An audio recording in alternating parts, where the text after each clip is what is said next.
Back to news.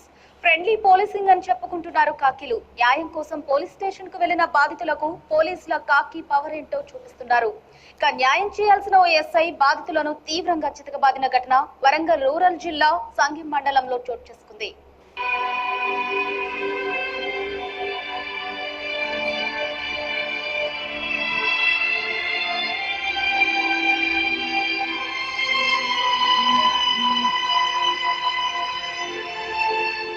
Warangal rural జిల్లా సంగెం మండలం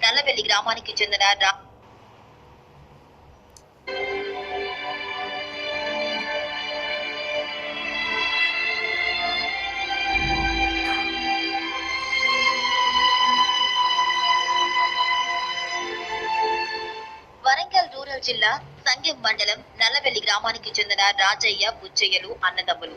వీరికి 2 ఎకరాల వ్యవసాయ భూమి కోసం గొడవలు జరుగుతున్నాయి.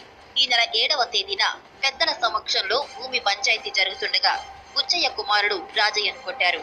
దీంతో రాజయ్య ఆయన కుమారులు సంగెం పోలీస్ స్టేషన్ లో బుచ్చయ్యపై ఫిర్యాదు చేశారు. సంగెం ఎస్ఐ దీపక్ తర్వాత మాట్లాడదామని చెప్పి పంపాడు. అయితే ఇదే క్రమంలో బుచ్చయ్య తన కుమారుడు రాజయ్య కుమారుడు కొట్టారని 11వ తేదీన పోలీసులకు ఫిర్యాదు చేశాడు. బుచ్చయ్య టీఆర్ఎస్ నాయకుడు. అయితే రాజయ్య కేసు పెడితే స్పందించని ఎస్ఐ బుచ్చయ్య కేసు పెట్టడంతో రాత్రికి రాత్రి రాజయ్య కుమారుడు చంద్రశేఖర్ అశోక్ లను స్టేషన్ కు తీసుకొచ్చాడు.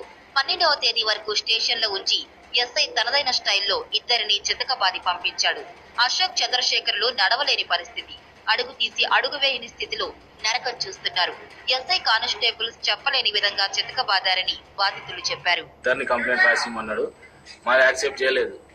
తర్వాత 2 రోజులు జరిపి నిన్న సాయంత్రం పిలిచి కొట్టిండు. మమ్మల్ని ఏం తెలియకుండా లోపల పిలిచి ముగ్గురు కొట్టిండు. SI sir Deepak. ఇద్దరు కానిస్టేబుల్ సార్ బెల్ట్ పట్టి ఇట్లా కూడా కూర్చుండబెట్టి ఈడొకరు కూర్చొని పట్టితో సార్ కొట్టిండు. కొట్టాల్సిన పని మాకు ఇంత న్యాయం జరుగుతుంది, ఇంతగానో అక్కడ న్యాయం జరగలేదు, మాకు ఇక్కడ న్యాయం జరగలేదు. ఇదే టార్చర్, నాకు నడవడానికే వస్తలేదు.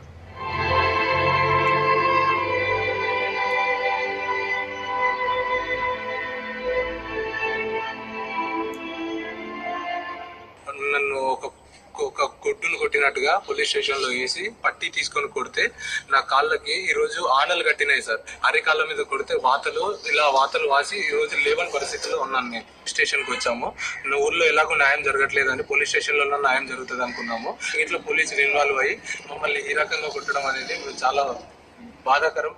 అయితే ఎస్ఐ దీపక్ వ్యవహార శైలిని బాధితులు మీడియా ముందు తమ గోడును వెళ్లబోసుకున్నారు. బాధితులు చితకబాదిన ఘటనపై ఎస్ఐని వివరణ అడగ్గా పిట్టి కేసు పెట్టి బాధితులు ఎస్ఐ తీవ్రంగా చితకబాదాడని చెప్పడంతో కేసు తనకు చుట్టుకుంటుందనుకున్న ఎస్ఐ స్టేషన్ లో ఇరు వర్గాల్ని పిలిపించి కాంప్రమైజ్ అయినట్లు కాగితాలు రాయించి చేతులు దులుపుకున్నాడు. కానీ ఇద్దరు బాధితులు మాత్రం ఎస్ఐ దెబ్బలకు నడవలేని కూర్చోలేని పరిస్థితి. అయితే సదరు ఎస్ఐ ఏ పోలీస్ స్టేషన్ లో పనిచేసినా ఇదే పరిస్థితి.